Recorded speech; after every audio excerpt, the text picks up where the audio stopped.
ओम नमो नारायण। तो मैंने इंटरनेट पे और काफ़ी आम सभाओं में भी ये चर्चा सुनी है कि अ, अर्जुन को गांडीव कैसे मिला था और भगवान श्री कृष्ण को सुदर्शन चक्र किसने दिया था, या फिर उन्हें स्वयं विष्णु भगवान ने ही दिया था, या फिर अर्जुन को गांडीव परशुराम जी ने दिया था, या उनको स्वयं ब्रह्मा जी से प्राप्त हुआ था। तो मैंने सोचा कि इस पे थोड़ा सा रिसर्च की जाए और इसके बारे में पढ़ा जाए। तो इसका वर्णन आपको महाभारत में मिलता है। ये आपको आदि पर्व के अंत में इसका वर्णन आता है। और तो इसका एक बहुत सुंदर प्रसंग है। तो ऐसा हुआ था कि जब जब युधिष्ठिर जी का राज्याभिषेक हो गया था खांडवप्रस्थ पे, सभी जन बहुत ही आनंद में थे और भगवान श्री कृष्ण भी उस राज्याभिषेक में पधारे हुए थे। तो अर्जुन जैसे कि उनके अनन्य मित्रों में से एक है, अनन्य भक्तों में से एक है, तो उन्होंने बोला कि भगवान थोड़ा यमुना जी पे विहार किया जाए। तो अर्जुन और भगवान श्री कृष्ण विहार के लिए यमुना को प्रस्थान किया और वहाँ पे विहार ही कर रहे थे।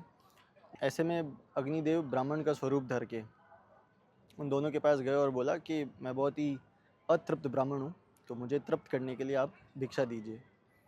तो जैसे कि क्षत्रिय है दोनों, तो वो जैसे ही ब्राह्मण देवता को देखा तो वो उद्यत हुए और बोले कि आप जैसा आदेश दें हम वैसा अपनी क्षमता अनुसार वो चीज़ आपको दे सकते हैं। आपको तृप्त करने के लिए हम हमसे जितना बन पड़ता है हम वो चीज़ कर सकते हैं।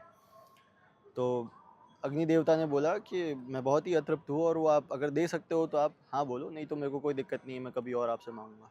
तो वो बोले कि नहीं, आप ब्राह्मण देवता आप आए हैं तो हमें हमारा कर्तव्य है कि आपको तृप्त करके ही पुनः लौटाया जाए। तो अग्नि देवता बोले कि मुझे खांडव वन पूरा जलाना है। तो बोले कि ऐसी ऐसी मांग आप कर रहे हैं, ये हमारे लिए थोड़ी सी सहाय नहीं असहाय है हमारे लिए। हम इसको पूरा जलाने के लिए कैसे दे सकते हैं, इसमें बहुत सारे नाग, गंधर्व, असुर, पिशाच, पशु पक्षी, नर, ये सब रहते हैं। तो हम आपको कैसे इसको जलाने दे सकते हैं, ये हमें थोड़ा सा समझ में नहीं आ रहा है। तो आप हमें इसके लिए विस्तार पूर्वक कोई कारण दीजिए। तो ब्राह्मण देवता तो अग्नि देवता ब्राह्मण का जो रूप धारण किए थे, वो अपने पूरे रूप में आते हैं और बोलते हैं कि मैं अग्निदेव हूँ और अपने मैं अपने तेज को खो चुका हूँ। तो मुझे इसके लिए आप इसको पूरे वन को जलाने की अनुमति दीजिए और मुझे इसकी रक्षा कीजिए। मैंने बहुत बहुत बार इसको जलाने का कोशिश किया है, परंतु कभी सोम देवता, कभी वरुण देवता, कभी इंद्र देवता, जिस पे बहुत ही ज़्यादा उनका वो कर्तव्य रहता है कि वो इन सब की रक्षा करें, क्योंकि ये सारे गंधर्व और वो सब वो इंद्र देवता के पास जाते हैं तो वो वर्षा कर देते हैं और वो हमें शांत कर देते हैं। तो वो बोलता है कि अब अग्नि देवता अर्जुन और कृष्ण बोलते हैं कि हम इंद्र देव से नहीं लड़ पाएंगे, क्योंकि उनके पास में पूरी देवताओं की सेना है। वो अगर आप उनको नहीं हरा पा रहे, आप उनको नहीं शांत कर पा रहे, तो हमारे लिए असहाय चीज़ है। तो अर्जुन और कृष्ण बोलते हैं अग्नि देवता को कि आप हमें इसके लिए कारण बताइए कि आपको ये क्यों जलाना है इसको। आप स्वयं देवता है, हमारी कहाँ आपको आवश्यकता पड़ गई है। तो इसके लिए अग्नि देवता एक आप बीती सुनाते हैं कि एक समय की बात है जब एक स्वात्की करके एक राजा हुआ था। वो राजा ने पूरा जीवन सिर्फ यज्ञ ही करता था। तो वो यज्ञ ही करता रहता था, साल साल 2-2 साल भर तक वो सिर्फ यज्ञ ही करता था। वो करीब तकरीबन अपने 99 यज्ञ तक पहुंच गया था और उसको 100 यज्ञ करने की लालसा थी। वो 100वां यज्ञ करता है पर उसको तृप्ति प्राप्त नहीं होती है। तो और जो उसके ऋत्विज थे, ऋत्विज वो जो आपको यज्ञ करवाते हैं, जो आपके यज्ञ में सहायता कर रहे हो, जो भी सारे ब्राह्मण देवता, उनको ऋत्विज कहा जाता है संस्कृत में। तो ऋत्विज लोगों ने उनको बोल दिया कि हम आपकी अब सहायता नहीं कर पाएंगे, क्योंकि अब हमसे ये नहीं हो पाएगा, आप कोई दूसरा ऋत्विज ढूंढ लीजिए। पर वो थोड़ा क्रोधित हो जाते हैं स्वात्की राजा कि आप हमारी प्रजा के अंतर्गत आते हैं, आपका ये धर्म बनता है कि आप मेरे को यज्ञ कराएं, और जो भी क्षत्रिय यज्ञ के लिए आपके पास में आता है आप उसको ना नहीं दे सकते। परंतु वो बोलते हैं कि हम अभी इस अवस्था में नहीं है कि आपके लिए यज्ञ करवा सकें, क्योंकि हमारी आँख धुएँ से आँखें लाल हो चुकी है, हमारा हाथ दर्द करने को आया है और अभी भी वो पुनः जो ज़ख्म थे वो अभी ठीक नहीं हुए, तो हम ये नहीं करा सकते। तो स्वात्की राजा बोलते हैं उन ऋतुजों को कि आप नहीं तो कोई और कौन करा सकता है, आप मुझे इसकी सहायता बता दीजिए। तो ऋतुज लोग बोलते हैं कि ये आप जो यज्ञ के बारे में बोल रहे हो, क्योंकि वो स्वात्की का जो यज्ञ था, वो अंतिम यज्ञ 100वां यज्ञ था, वो उनको 100 वर्ष तक करना था। तो बोलते हैं कि 100 वर्ष का यज्ञ सिर्फ एक ही देवता करवा सकते हो, देवाधिदेव महादेव है। तो बोलते हैं कि आप हिमालय की तरफ बढ़िए और उनकी तपस्या कीजिए, वही आपकी सहायता कर पाएंगे। तो स्वात्की को तो दृढ़ निश्चय था कि मुझे 100 साल पर्यंत का यज्ञ करना ही है।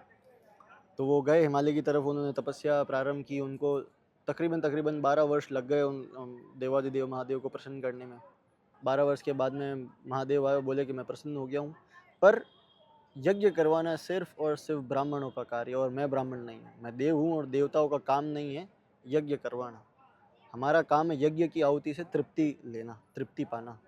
जो अग्निदेव है, अग्निदेव तृप्त होकर हमें प्रदान करते हैं, और हम उसको रोकते हैं और आपको वरदान के रूप में सब चीज़ आशीर्वाद वगैरह देते हैं। तो बोले कि भगवान आप ही बता दीजिए कि ऐसा कौन महर्षि है या कौन ब्राह्मण है जो हमारी सहायता कर सकता है। तो वो बोलते हैं कि दुर्वासा ऋषि करके है, तो थोड़े से उग्र स्वभाव के, थोड़े से क्रोधित ज़्यादा होते हैं, इसीलिए तुम उनकी सेवा में लग जाओ और उनको बोलो कि महादेव जी ने हमें ये वरदान सुनाया है और आपको यज्ञ करवाने के लिए बोला है। फिर उन्होंने एक और चीज़ बोली कि वो उग्र स्वभाव के हैं, जल्दी से श्राप भी दे देते हैं और प्रसन्न भी जल्दी होते हैं। तो आप एक काम करो कि जो जो सामग्री चाहिएगी उसकी तैयारी आप पहले से ही करके रखो। तो जैसा महादेव बोलते हैं, स्वात्की राजा वैसे ही काम करता रहता है, और उनको 12 वर्ष में वो पूरा सामग्री है जो इकट्ठी कर लेते हैं। तो जैसे ही वो इकट्ठी करते हैं तो वापस महादेव जी को बोलते हैं वो कर लिया है, तो आप दुर्वासा ऋषि को भेज दीजिए। तो दुर्वासा ऋषि जाते हैं और उनको यज्ञ प्रारंभ कराते हैं, और 100 वर्ष तक उस यज्ञ चलता रहता है। अब जैसे कि सबको पता होगा या आपको नहीं पता होगा, तो यज्ञ के अंत में 2 तरह की पूर्णार्ति होती है। एक में जिसमें अपन श्रीफल को अग्निदेव को समर्पण करते हैं, उसको फल स्तुति बोलते हैं, और एक होता है वसोर धारा, जिसमें घृत का यजन होता है, घृत धारा होती है, उसको वसोर धारा बोलते हैं। तो जो वसोर धारा का कर्म था वो 12 वर्ष पर्यंत चला था। 12 वर्ष तक एक ही धारा से यज्ञ चलता रहा था। उससे अग्निदेव बहुत तृप्त हो गए थे और उन्होंने अपनी ऊष्मा छोड़ दी, क्योंकि वो तृप्त थे। और तृप्त होने के बाद में उन्होंने जैसा जैसा वरदान देना था, जैसा आशीर्वाद देना था, वो स्वात्की को दिया और वो सब प्रसन्न हो गए। अब वो इतने तृप्त हो गए थे कि उनकी ऊष्मा जो है वो बिल्कुल फीकी पड़ गई थी। वो एकदम सफ़ेद ऊष्मा के रहने लगे थे। वो कहीं चल फिरने की वो उनकी श्रद्धा नहीं बची थी, क्योंकि उन्होंने 12 वर्ष पर्यंत तक वो शोरधारा उनको अर्पण किया था।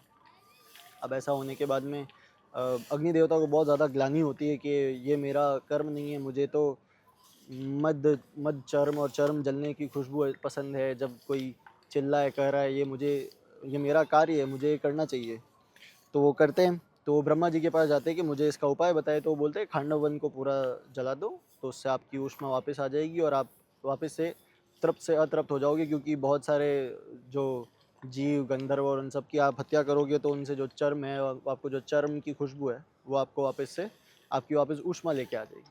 तो वो उद्यत रहते हो, जैसा कि मैंने आपको पहले बताया कि वो 2-3 बार और प्रयास करते हैं, उसमें इंद्रदेव वरुण देव उनकी सहायता नहीं करते।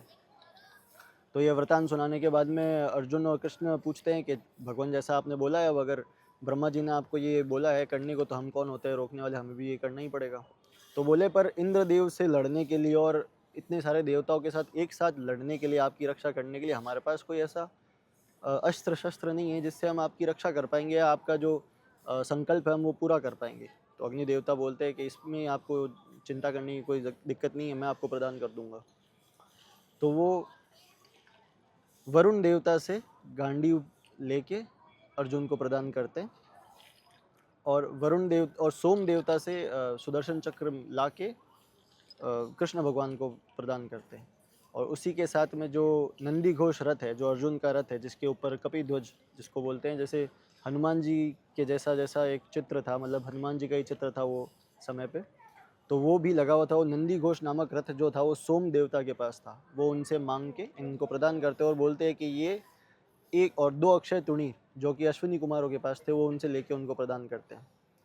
तो ये कहानी है जिनसे जैसे अर्जुन और कृष्ण भगवान को गांडीव और सुदर्शन चक्र प्राप्त हुआ था।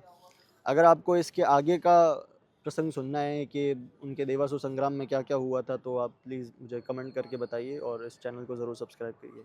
नमो नारायण।